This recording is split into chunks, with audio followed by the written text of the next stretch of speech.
Hi guys, welcome back to my channel. My name is Haley and today is part 2,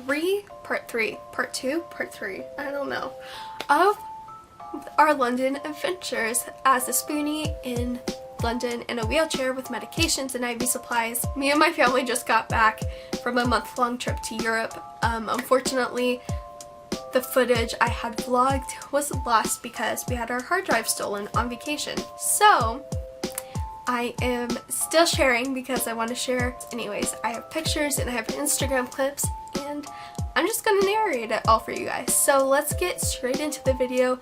This is going to be our second full day in London, and this was June 24th, Tuesday, I think. So where I left you guys last was we kind of were in the dark because my wheelchair had died. My wheelchair charger was completely fried. I need a wheelchair. I can't walk, and we were really stressed about it, and my poor dad had to push me around everywhere. So we wanted to figure out a solution and figure it out fast, and we tried to call the US and see if we could get a charger from there to here.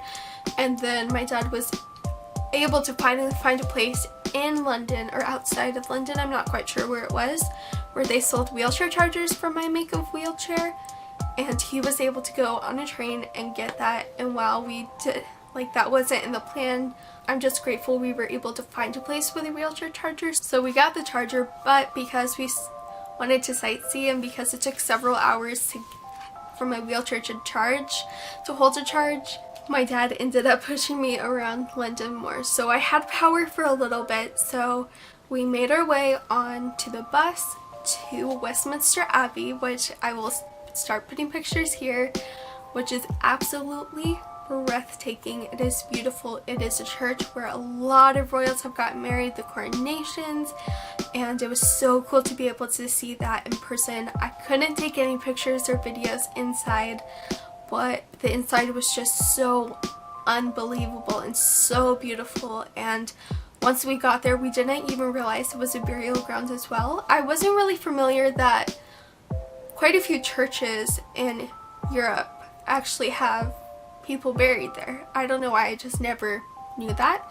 And so I was really surprised at all the figures and historical figures that are buried in Westminster Abbey. Like Winston Churchill is buried there, Isaac Newton is buried there, which I was like, what? Isaac Newton is buried there? Like my nerd coming out. Also, Charles Darwin is buried there, which I thought was very ironic, but I also completely understand it, but I'm not going to get into that. And Mary Queen of Scots, Richard the Lionhearted, just so many royals, so many historical figures. So several poets were buried there, and it was just so interesting to learn of the history of this church that I thought I knew a brief summary, but I really didn't. So it was definitely one of my favorite places we went in London, and definitely one of my favorite churches we saw. So it was breathtaking, and it's wheelchair accessible. There is a portion of it that you have to go upstairs.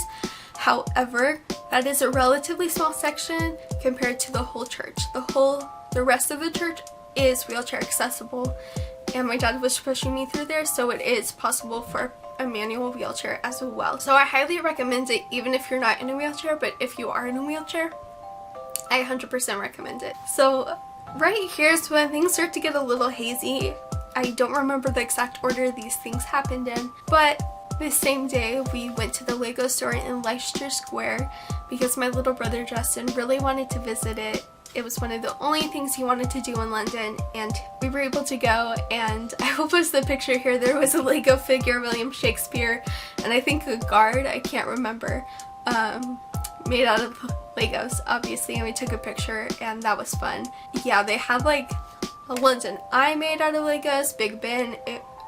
Was it the London Eye? I know for sure it was Big Ben, but that was pretty cool seeing it all built from Legos. And then also, and then around the same time, we also got chips in Leicester Square. Those were so good, guys. Those were so good. And if you don't know, in England they call French fries chips over there. So that's if you're curious. But they were really good. And Like I said, we were really tired, and this was when we definitely wanted to go home or go back to where we were staying to get a lot of rest, because I was kind of done for the day, or done for the most part. Let me see if there's anything else in here. But on the bus we passed Piccadilly Circus, we passed Trafalgar Square, and a lot of really cute houses, a lot of really cute buildings, and a lot of cute cafes and restaurants, and it was really cute. London was definitely a lot more spread out than we thought it was, and it reminded us a lot like of New York City. And something I forgot to say, oh my gosh, how did I forget this? The last day we were in London, oh my gosh, I'm so mad at myself, I forgot. We went to 221B, which is where Sherlock Holmes lives or his house is. And you can actually go inside, and it's literally identical to what it looks like in the TV BBC series Sherlock. I didn't go inside, but I've seen pictures, because at that point I was near my ends. But that was so cool, and I got to take pictures in front, and then I went in the little gift shop next door and got some souvenirs, and I got a book, and it was just so cool to be able to see that too. And it was just really cool. And after that we ate dinner, and after that I was really truly done. Yeah, so it was a really nice day in London, and that next day on Tuesday, June 25th, we actually left London on a train for Lille, France, and I'm going to leave this at that, because that will be the next video, and I will share our adventures there.